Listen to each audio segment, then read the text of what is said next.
Absolutely. The U.S. is very easy. There's a heavy pilot density in the U.S. market and North America.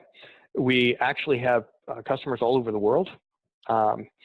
So we are not geographically limited in that way.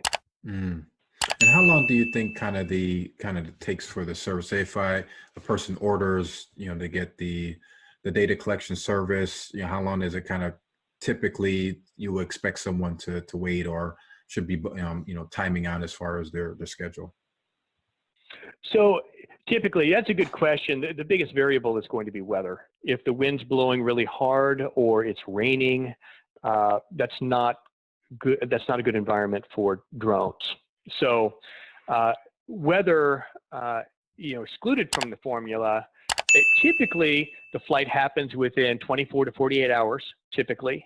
If you're trying to do a thermal flight, you have to fly it at a certain time during the day.